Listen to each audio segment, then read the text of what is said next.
1939 in review.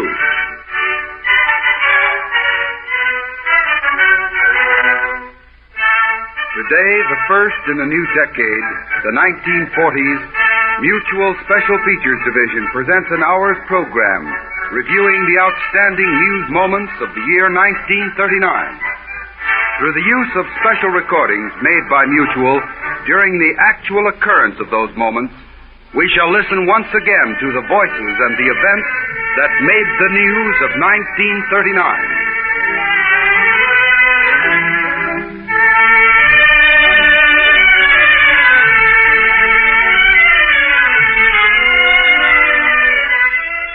As the outstanding news analyst of radio's year 1939, we present our narrator, Raymond Graham Swing. Good afternoon. During the coming hour, you and I are going to live through again some of the outstanding news events of the last year. The year as a whole was a war year. All the forces which had gathered in the 20 years before suddenly came to the stage of crisis, with one ominous event after another until violent action was reached. For Americans, it was a year in which we tried to live our normal lives while we were deeply shaken by the events abroad.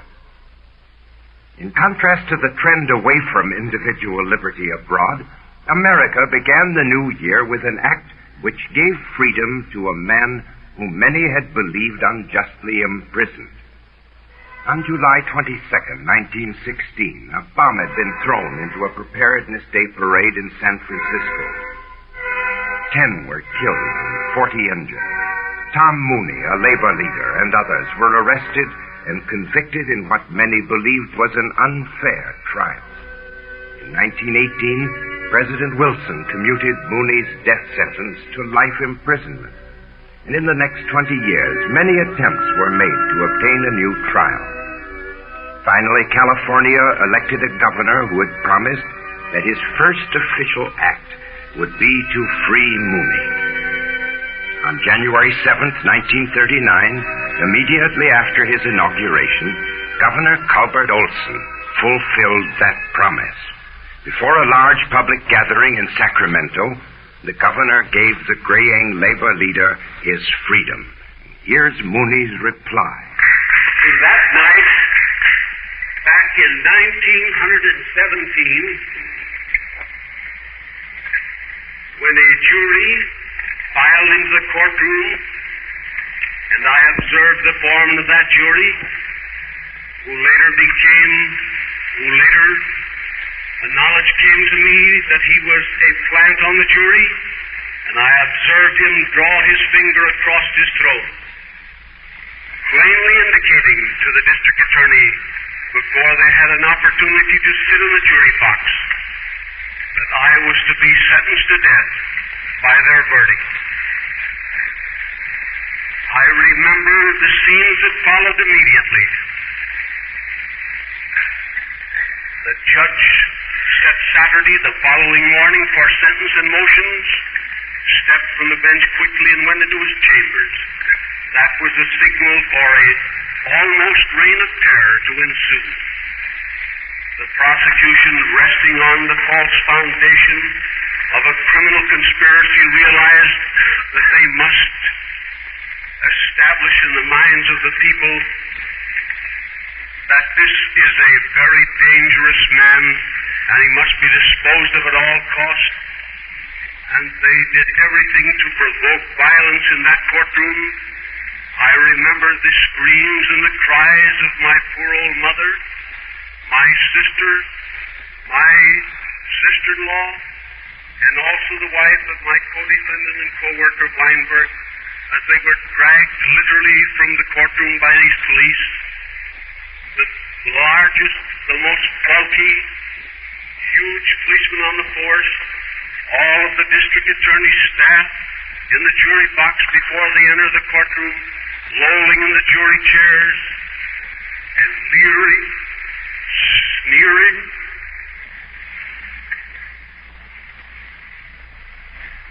At my loved ones. I know that scene indicated my doom. I never forgot the statement made by one of my staunch champions following that occasion.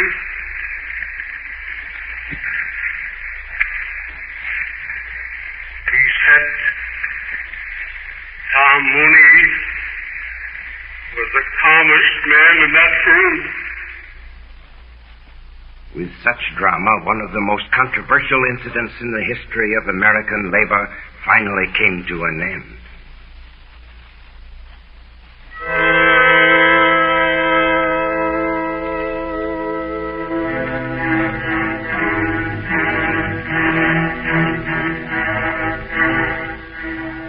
Back in January, news was made by an airplane of peaceful pursuit, carrying passengers between New York and Bermuda. One afternoon, the wireless signals from this plane to its home base failed to come through, and people knew it was down somewhere on the rough Atlantic.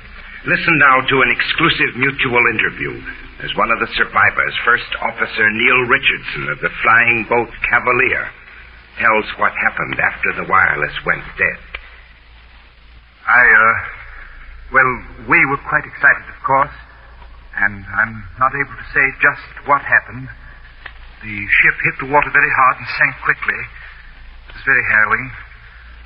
One passenger was thrown down when the ship landed, and I think he was hit by the engine, and he was just semi-conscious.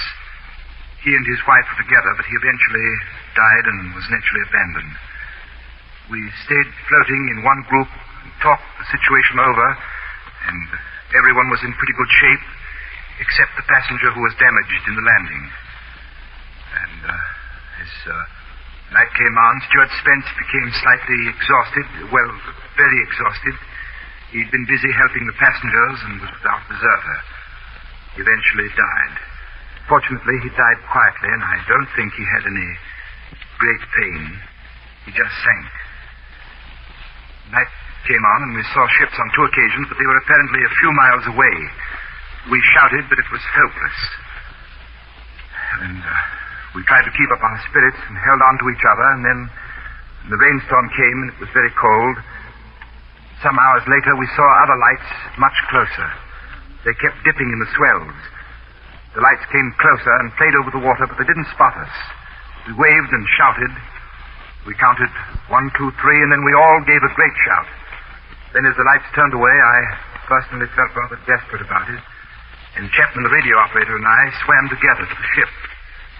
We swam to the searchlights about half a mile, I should say, and Chapman got into the light's glare. The boat saw him and picked him up. Then in a minute they saw me and heaved me in, which was a very marvelous moment.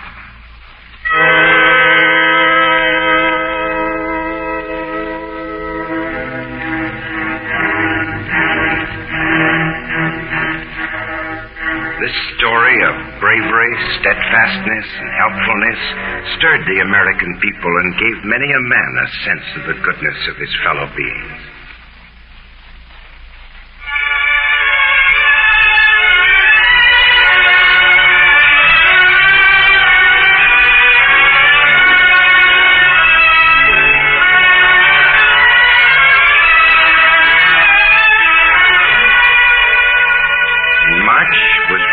The death of one of the world's most revered and courageous leaders, Pope Pius XI. Many millions of every faith mourned. Catholics gathered from all over the world and traveled to the Vatican for the funeral services and the election of a new pope. Speculation was widespread over the election, for many cardinals were conceded a chance to succeed the late pope, and the world was eager to know who would be named. One morning, from the Vatican balcony, Mutual broadcast the suddenly excited voice of a distant announcer, calling the various radio stations of the world to stand by. Vatican radio station still broadcasting. Wavelength 19.84 meters. We're calling on the outside stations, all the stations outside. All the foreign stations get ready for immediate line-up with the Vatican radio station. Calling the outside station to get ready for an immediate line-up with the Vatican radio station. Vatican radio station broadcasting at wavelength 19.84 meters, frequency of 1512 kilocycles. We're calling the outside stations to get ready for immediate hookup with the Vatican radio station. Schedule is in order. Vatican radio station broadcasting St. Peter. The smoke has gone up. The smoke is white. Our Holy Father has been elected. White smoke. The election of the Holy Father has just taken place. 5:30. The announcement goes out to the world in all languages.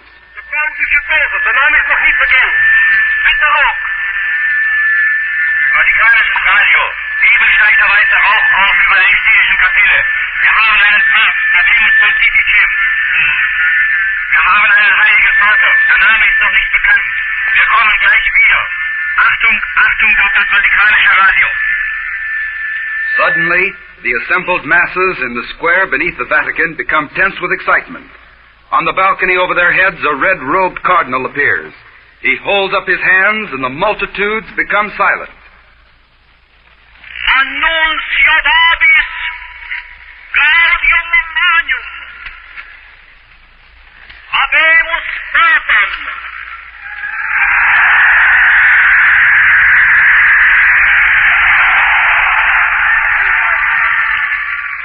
Eminentissimum ac reverendissimum Dominum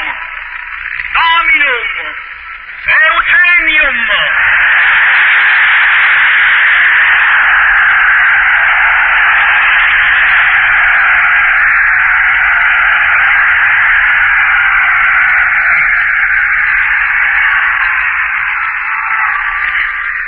Sancte Romane Ecclesiae Cardinalem Pacelli. And so the name of the new Pope, Cardinal Pacelli, was first heard by American listeners.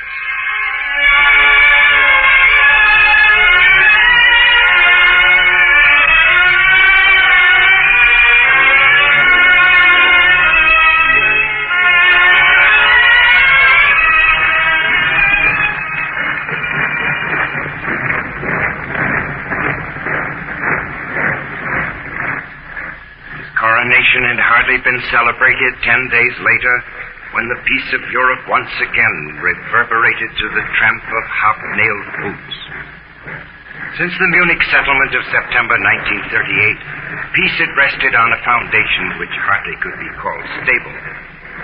Followers of Prime Minister Chamberlain and Premier Daladier defended the settlement and argued that appeasement of the have-not nations was the one way to a durable peace. Others attacked this policy on the ground that Munich had been a betrayal of principle in the face of threats. They argued that it could only lead to more threats and ever severer crises. To these critics, Mr. Chamberlain often defended the Munich Treaty in words much like the following. Gentlemen, I have never denied that the terms which I was able to secure at Munich were not those that I myself would have desired. But as I explained then, I had to deal with no new problem. This was something which had existed ever since the Treaty of Versailles. A problem that ought to have been solved long ago. If only the statesmen of the last 20 years had taken broader and more enlightened views of their duties.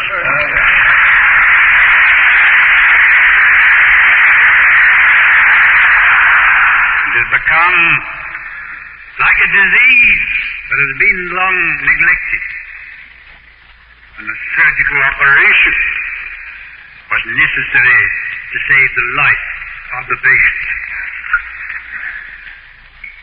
But, ladies and gentlemen, after all, the first and the most immediate object of my visit was achieved.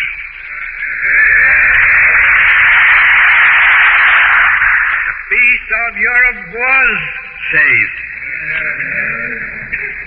And if it had not been for those visits, hundreds of thousands of families would today have been in mourning for the flower of Europe's best manhood. But Mr. Chamberlain and the other advocates of appeasement were in for a rude awakening, and it came one cold March day. Along the roads of what had been a free and proud Czechoslovakia sounded the tramp of German troops, clumping along the highways of Moravia, Bohemia, and Slovakia. Before the echo had died, aggression had followed aggression. Polish troops had marched into Teschen, Hungarians into Carpathia, Italians into Albania. The Western democracies were forced to re-examine the method of Munich. Speaking to a world that hung on his every word, Chamberlain did what his critics had hoped for.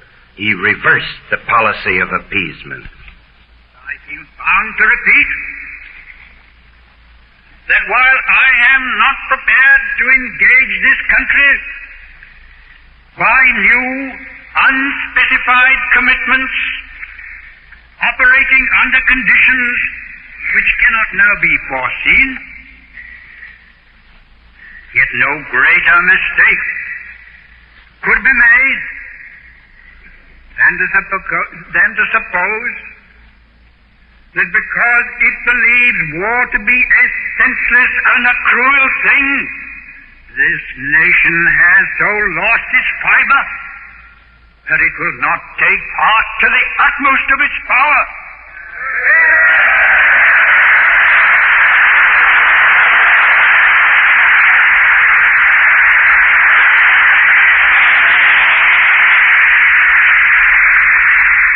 In resisting such a challenge, if it ever were made. Thus, once again, Europe was brought face to face with the possibility of war, and so began the test of nerves.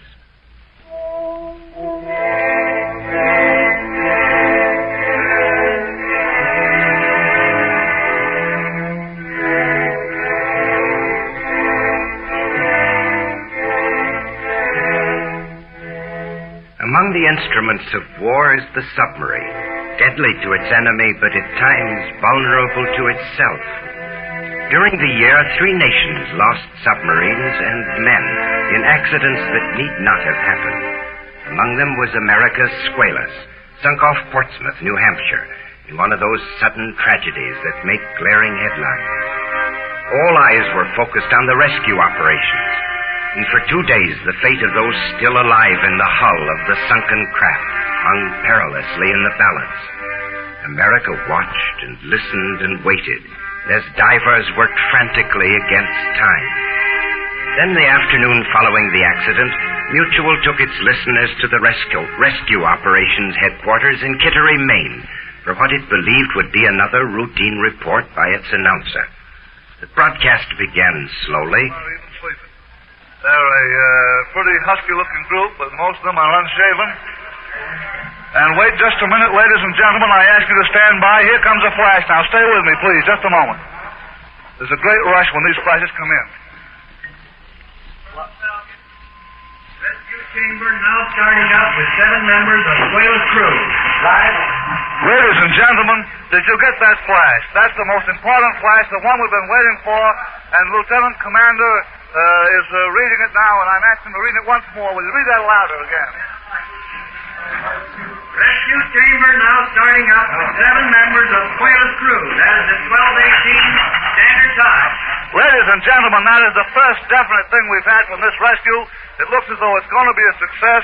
That was a statement which just came in here directly from the crew, and every man in here is rushing to a telephone. And so if it's a madhouse, I hope you'll bear with me till we kind of get this thing straightened out. That was,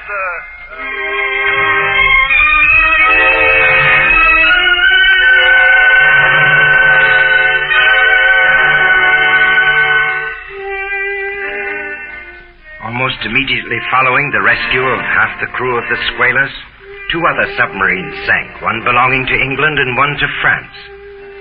With the menace of war hanging over the world, some people with arched eyebrows hinted at sabotage. Those suggestions were never proved. But now that war has come, our thought may well be with many unnamed submarines and unknown men who have since gone to the bottom without the benefit of the headlines that marked the sad and heroic story of the Squalus, the Thetis, and the Phoenix.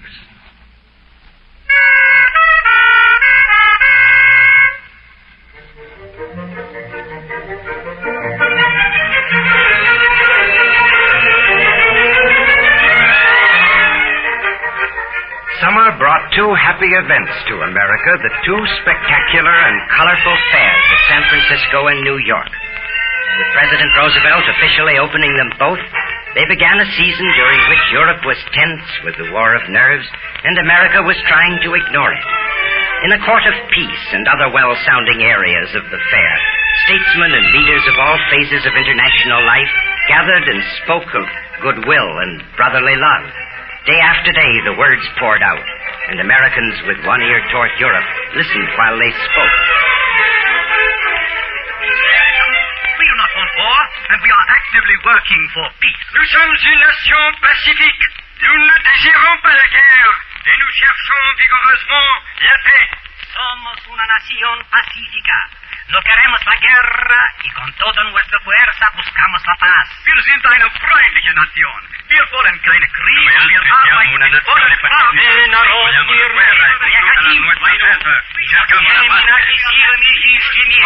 Are you walking?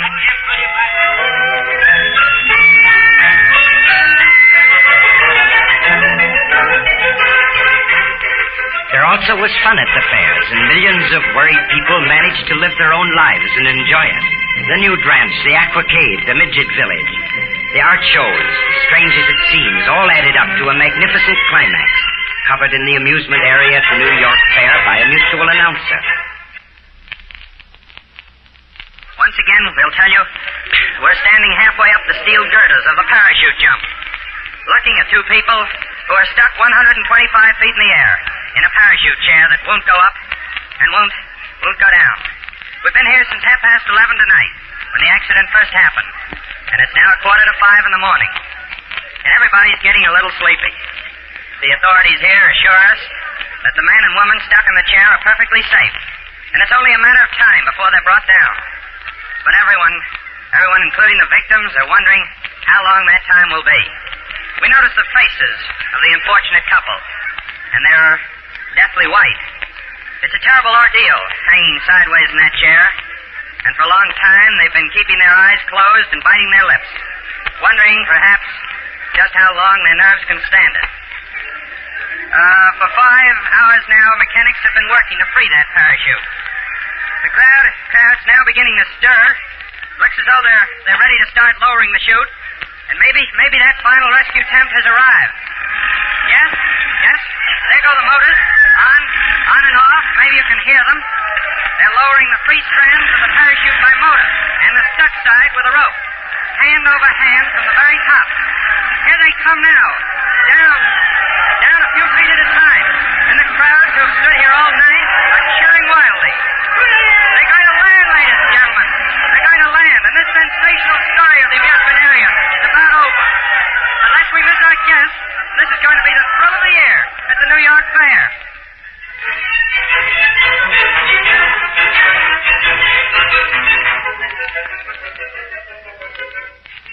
Aside from this dramatic event in the amusement area, certainly one of the peak moments of the New York Fair was the visit paid to it by King George and Queen Elizabeth of Great Britain. The royal visit had first been made to Canada before it came to the United States. In Washington, breaking all precedents, the King and Queen drove to the United States Capitol, once burned by the British, and there held a reception for the members of the American Congress. It was a memorable day, and listeners will not soon forget the radio description as the royal couple first arrived at the steps of the Capitol. King and Queen of England are approaching, ladies and gentlemen, at this historic moment, the Capitol building of the United States of America, once an English possession.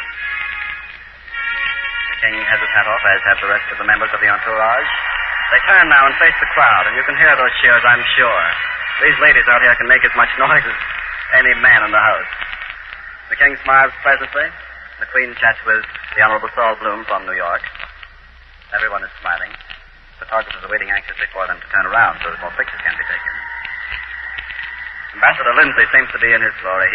He really is smiling very pleasantly. And now, once again, they come up these 37 steps, the Marines standing at attention. Her Majesty smiling very, very sweetly. The King just a little more somber-faced now. Possibly he realized the historic moment of this day. Now, as they pass from the steps, they go to the portico. The Speaker of the House and Vice President Garner have moved inside. The entourage moves on in. The King and the Queen at this very moment, ladies and gentlemen, are stepping into the rotunda of the United States Capitol building in Washington, D.C. From Washington, the King and Queen went to the New York Fair and then Hyde Park.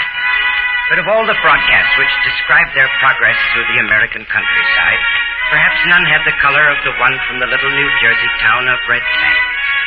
This typical small American city turned out in force to welcome the passage through it of the King and Queen. On the station platform describing the change by the royal visitors from a train to an automobile was a mutual announcer. Unconsciously, in his brief picture of the scene, this announcer gave voice to the thoughts of all Americans who might have seen the royal couple and been captivated by their simplicity. An American layman. How charmingly informal the king can be. From childhood you read fairy stories and whatnot, and you expect they get carried around on litters, I imagine, or you know what I mean, some fairy story nonsense like that, but here they are, just people, and very, very wonderfully distinguished-looking people. And now the king starts to review the company. The Queen is behind. She walks at her leisure some distance behind, not actually doing the reviewing. The king himself, with three soldiers, walks down the line. The Queen follows slowly, not really inspecting, just walking.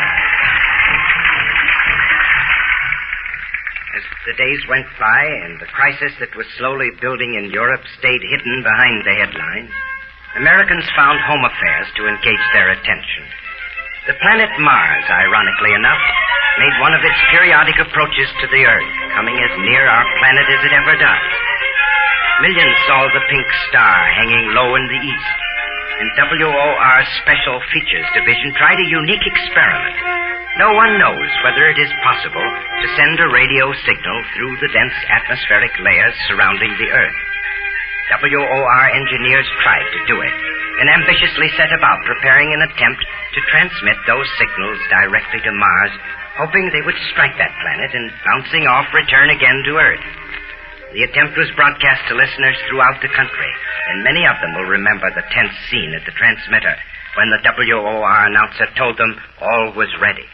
And now, Engineer Charles Singer will press a key, and the dots and dashes that you will hear will be picked up as they are transmitted from a special antenna beamed at Mars. All right, here we go.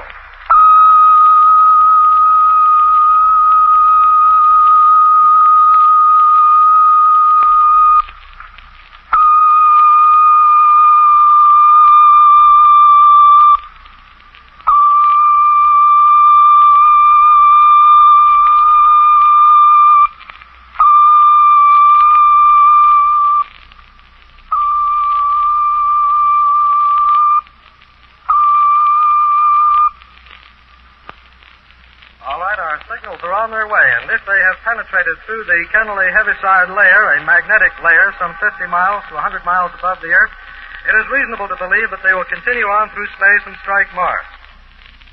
Across the country, people listened, and then the minutes ticked off, and the time came for a signal to return. All right, I'm going to take a look at the clock now and see how much more time we must wait before our 6 minutes and 28 seconds are consumed, and we may expect to hear the signal flash back to Earth if we're lucky. How much more time must we... 45 seconds to go before we should hear the start of the signal as it was sent out from here just a few minutes ago. However, as Dr. Fisher pointed out before we started this experiment, that we cannot be too sure of the accuracy of the length of time. It might vary one way or another by a few seconds. So let's pause now and wait. You'll be patient and see if we hear the signal return.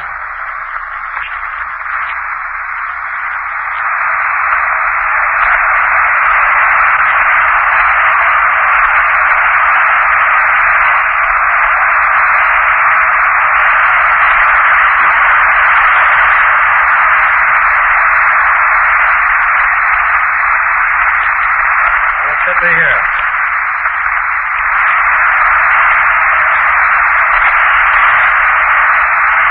so for the purposes of our experiment, the signal failed to return, and so we're going to conclude this broadcast in which we have attempted to send the signal to Mars and back to Earth.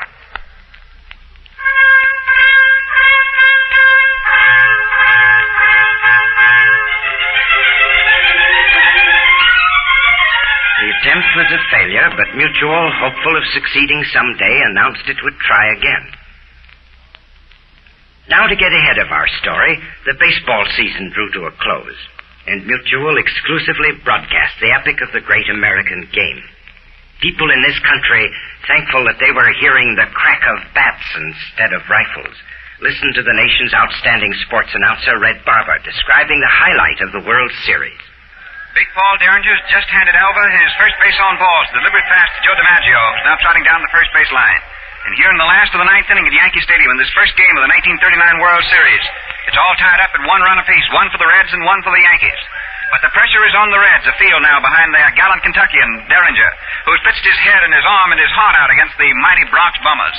With one man out, Charlie Keller, freshman right fielder for the champions, just caught hold of a high pitch and pulled it high and far out into right center field. Harry Kraft started over from center after a slight hitch and breaking. Ivor Goodwin went back and over, looked for the ball, then went on into deep right center and barely got his glove on the drive, which went for a rousing triple, perhaps a tide-turning triple. And now with one out, Derringer has men on first and third, and Bill Dickey's coming up. And Dickey's to be pitched to. The infield positions tell us this before Big Bill even steps into the box. And here's the clutch that decides this battle, and probably the entire fate of the 1939 championship. For if the Reds can't win, the way Paul's been throwing that rock today, how can they ever hope to beat the Yankees? The burning question at the moment, can Derringer, who's worked so effectively and efficiently all afternoon, pitch out of this jam? The Red Leg fans have their fingers crossed, and all eyes are now watching that towering strong arm as he toes the rubber. The Yankee fans are happily buzzing. They're confident that the money-playing Bill Dickey will once more be their sweet William. The baseball people know that if Dickey gets Keller over, the series is decided almost beyond doubt. Derringer gets his sign from Lombardi. DiMaggio steps down off first. Charlie Keller, the imported runner, leads off third with Art Fletcher coaching him. The same Fletcher who candidly sent Joe Gordon home in the fifth inning when Berger threw Dahlgren's double belatedly to second base. Dickey stands fairly erect, left-hand hitter, slightly knock-kneed, grips his bat long. Derringer sets, takes another look at his runners, throws, Dickey swings. It's a sharp line drive out into center field. It's a base hit. Keller scores, and the Yankees win this first game 2-1.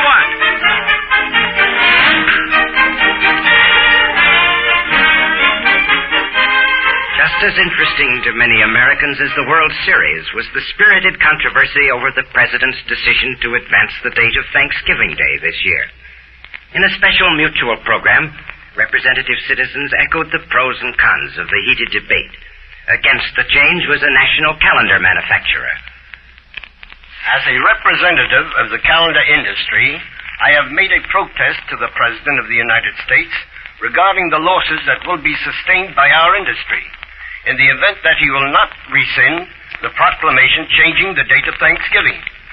The calendar industry have made up 250 million calendar pads for 1940 with the Thanksgiving date identified, as has been the custom the last Thursday in the month, last Thursday in November. And if this change must be made, these will result in a total loss to our industry, as the customer will not accept the finished calendar with Thanksgiving date incorrect. This loss should be taken into consideration. For the change was a Yonkers housewife, Mrs. Eva Golda. Extra week's salary that people will get between the new Thanksgiving and Christmas will mean extra money and more spending power in the hands of women shopping for Christmas. Second, I'm in favor of the earlier Thanksgiving Day because Thanksgiving is always such a large affair that I think the longer you wait before another fish feast, the better. It takes a long time to get an appetite up for one turkey after having one. You know, after Thanksgiving, you're living on the remains of the turkey for at least a week. You have warmed over turkey and turkey in every other style. And then there's a week going by, and you only have another 2 weeks or so to put on an appetite for another one for Christmas. I think the more time in between, the more turkeys women will buy. Fundamentally, every day should be a day of Thanksgiving, and the one that's set aside as a holiday should be the one that benefits the majority of our people.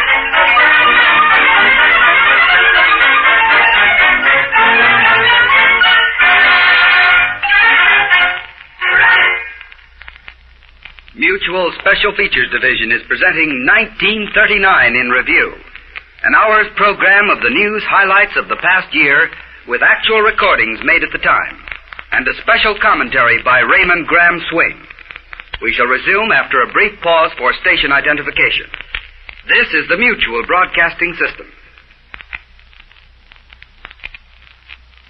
WOR, Newark.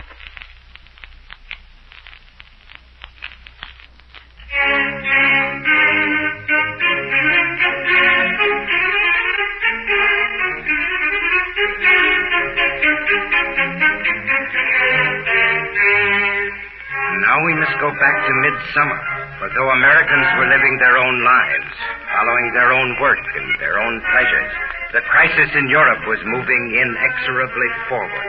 It remained below the surface in July and early August, so that many Europeans hoped that it could be put off till next year. But Hitler had set his policy, and the object of that policy was Poland. From Warsaw, Poland's capital, Foreign Minister Beck spoke to the world, telling it of Poland's determination not to yield to the demands of Hitler. Cenno I pożądano. Nasza generacja bawiona w wojnach na pewno na pokoju zasługuje. Nazi Germany, following the campaign that ended with the annexation of Austria and the campaign that had led to the subjugation of Czechoslovakia, now demanded Danzig and part of the corridor.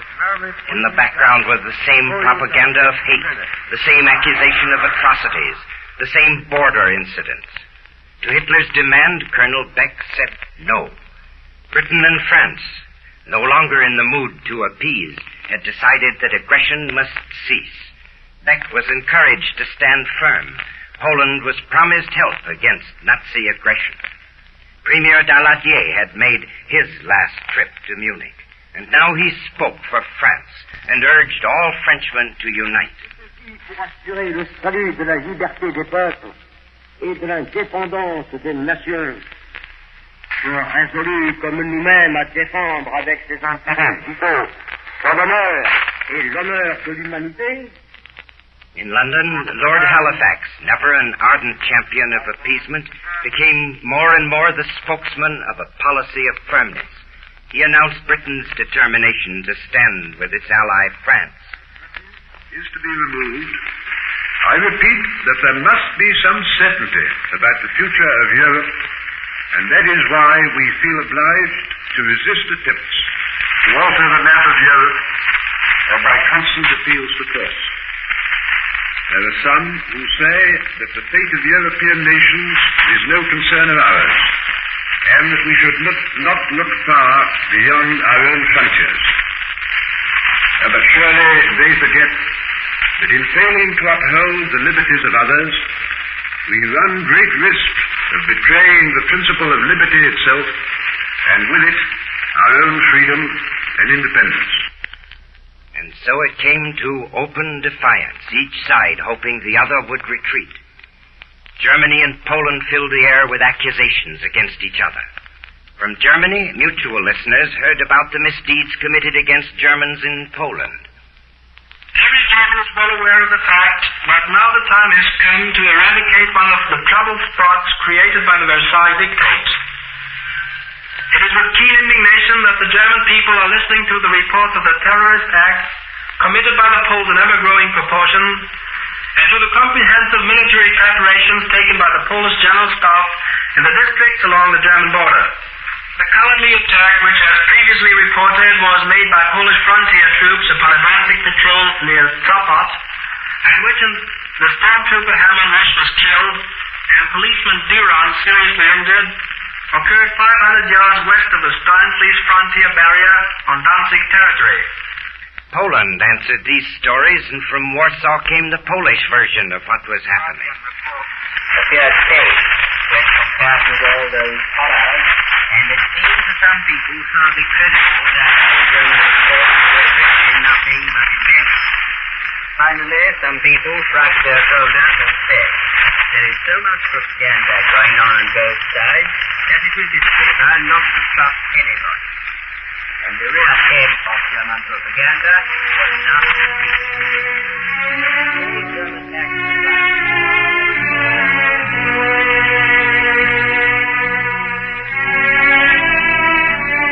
With the conflict drawing closer to open violence, Britain and France had tried to complete the one relationship which might have staved off war. They sought assurance of the help of the Soviet Union. The Russians set their price, a fairly free hand in the Baltic, and they were skeptical about Poland welcoming their aid. The negotiations dragged. Then, with lightning swiftness, the Soviet Union and Germany turned to each other. The Nazis, arch foes of the Communists. The Communists, arch foes of the Nazis, joined hands, and as the hands clasped, the world, taken wholly unawares, heard from Berlin the news of the pact between the two nations. In the case of the non-aggression pact between Germany and the Soviet Union, a decision of the greatest international importance had to be taken. Neither country wished to live in enmity with the other. On the contrary, they desired friendly relations with each other. The non-aggression pact had put an end to the hostility between them. The two greatest states of Europe had decided to remove the threats of war in their reciprocal relations and to pursue a policy of peace so far as their two countries were concerned. Now Britain and France were without an ally in Eastern Europe. Now Hitler felt secure in taking what he wanted of Poland. Britain and France still hoped for negotiations, but insisted that they be free, that Poland enjoy the status of an equal. If there was to be peace, it could not be another Munich. In Rome, Mussolini made an 11th-hour attempt to bring peace. Quali sono le tre parole che formano il nostro dogma?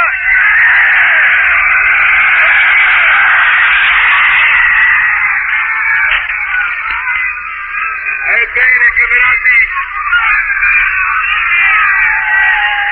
in queste tre parole, e sarà,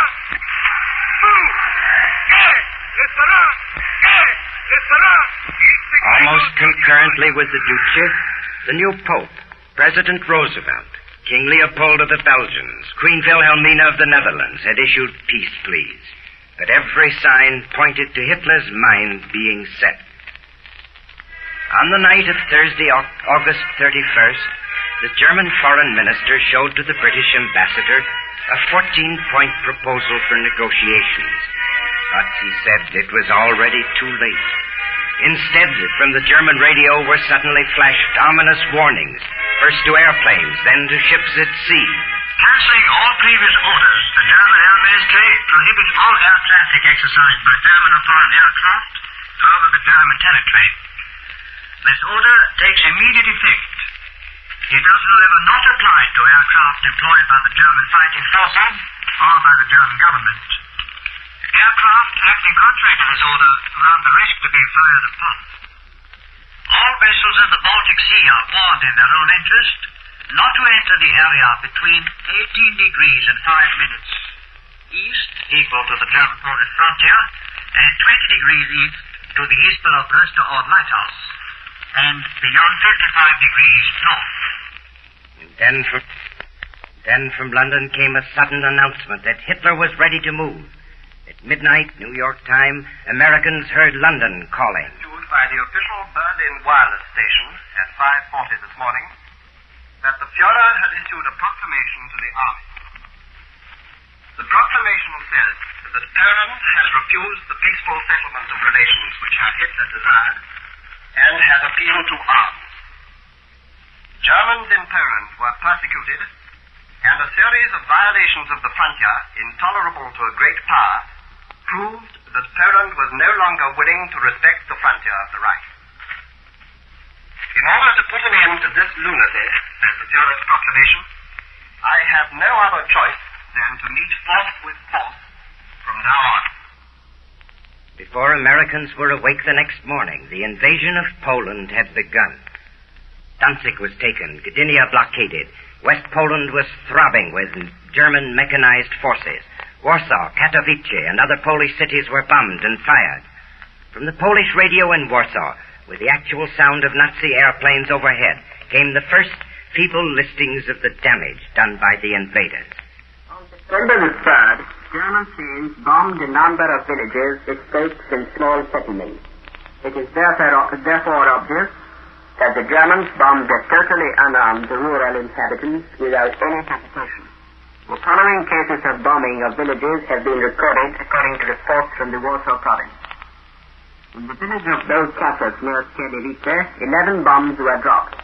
Many have been killed and wounded, and a number of houses were burnt down.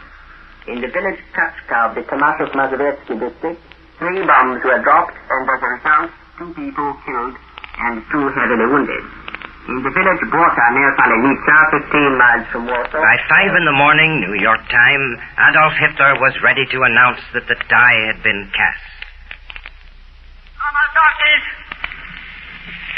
wenn unser Wille so stark ist, dass keinen Mensch die mehr zu sehen vermag, dann wird unser Wille und unser alter Stahl auf die Not weitern. Dann sind die Geist. In the decisive speech to the Reichstag, the Führer, wearing his World War Army uniform, acknowledged that Germany was engaged in a conflict with Poland. Britain and France knew what they would do. From London came an immediate indication. If the proclamation to the German people by Herr Hitler, which has already been announced, should mean, as it would seem to mean, that Germany has declared war on Poland, it can be stated on the highest authority that Great Britain and France are inflexibly determined to fulfill to the uttermost their obligations to the Polish government.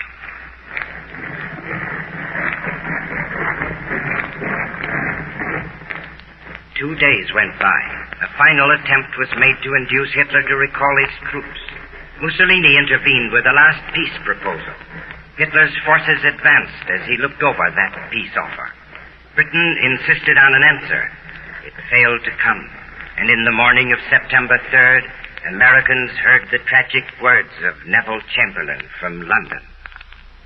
This morning, the British ambassador in Berlin handed the German government a final note stating that unless we heard from them by 11 o'clock, that they were prepared at once to withdraw their troops from Poland, a state of war would exist between us. I have to tell you now that no such undertaking has been received, and that consequently this country is at war with Germany.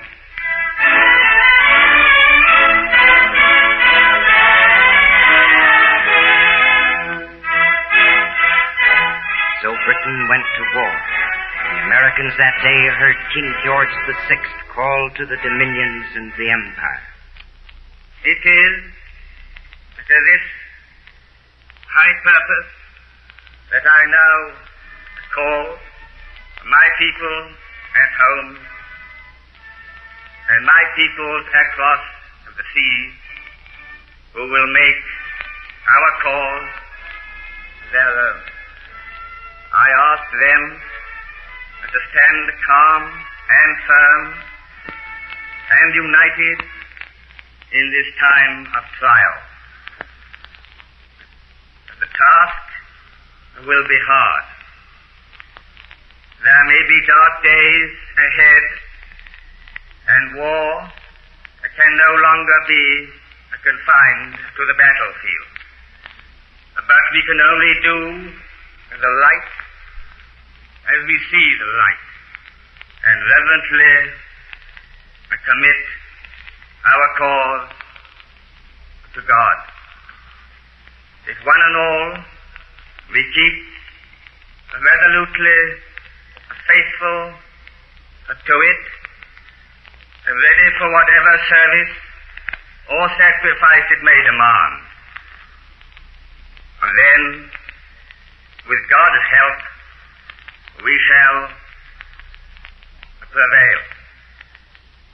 The first reply from a member of the Commonwealth was from Mackenzie King, Prime Minister of Canada. The people of Canada will, I know, face the days of stress and strain which lie ahead with calm and resolute courage.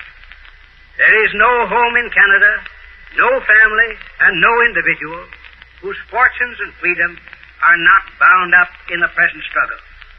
I appeal to my fellow Canadians to unite in a national effort to save from destruction all that makes life itself worth living, and to preserve for...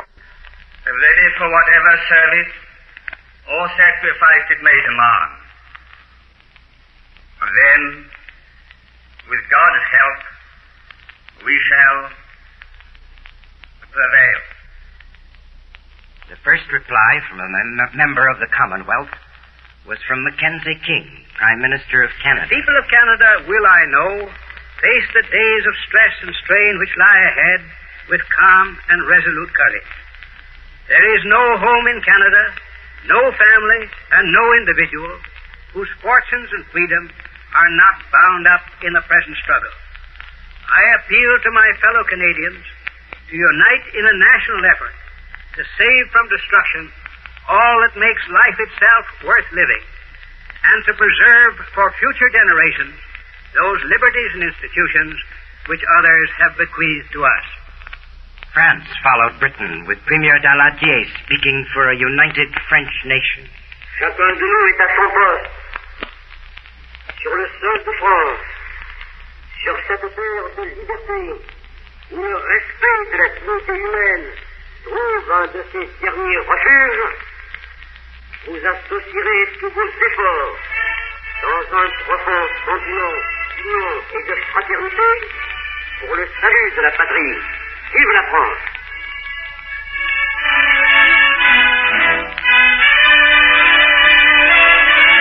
The war had come, and Americans now asked themselves what it would mean to them. On that same Sunday night, the President of the United States spoke to the nation. This nation will remain a neutral nation, but I cannot ask that every American remain neutral in thought as well. Even a neutral has a right to take account of facts. Even a neutral cannot be asked to close his mind or close his conscience. I have said not once, but many times, that I have seen war and that I hate war. I say that again and again.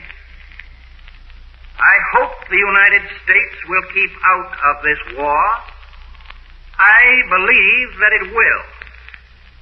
And I give you assurance and reassurance that every effort of your government will be directed toward that end. As long as it remains within my power to prevent, there will be no blackout of peace in the United States.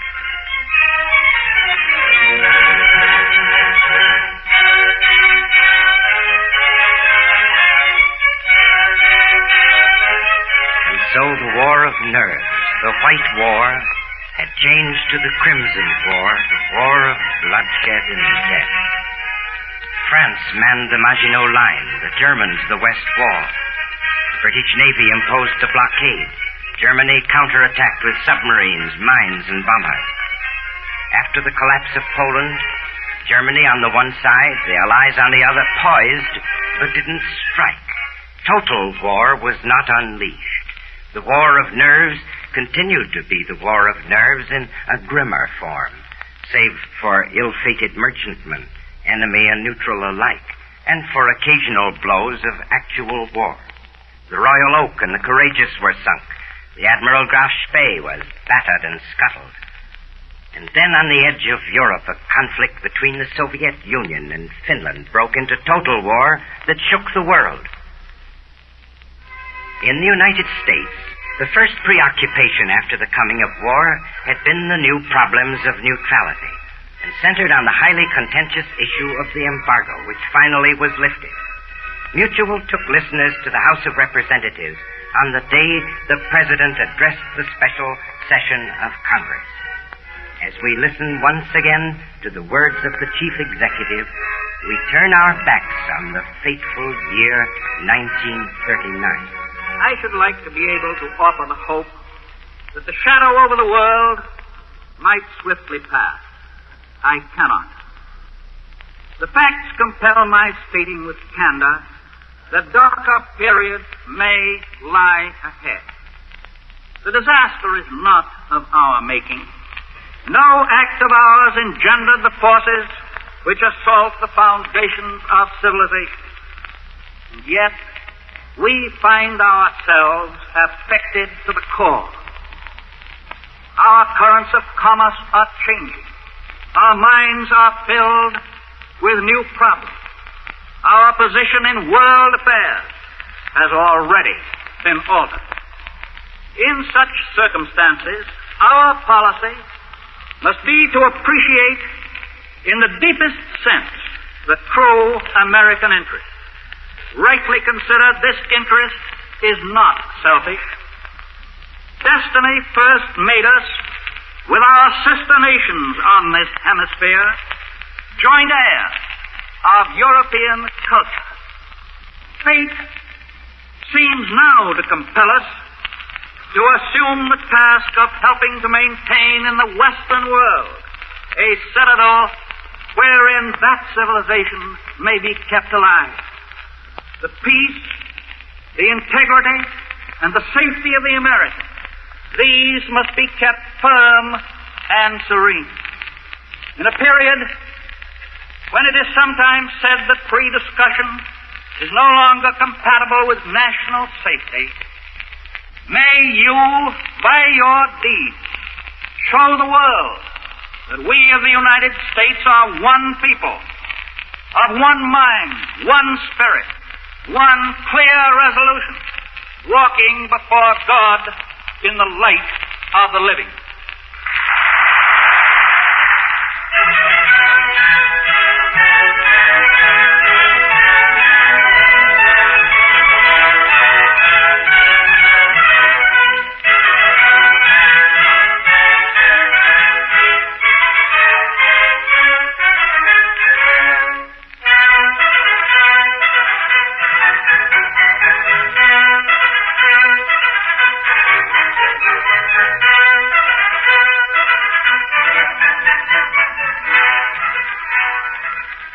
Mutual Special Features Division has presented 1939 in review, a resume of outstanding news moments of the past year with recordings of historic events made at the time, and a special commentary delivered by Raymond Graham Swing. This program was written by Alvin M. Giuseppe, Jr., produced under the direction of Robert Louis Cheon. We wish to thank the British Broadcasting Corporation for permission to rebroadcast English transmissions used on this program. In 1940, as in 1939, Mutual will continue to cover the news of all the world as it happens. This is the Mutual Broadcasting System.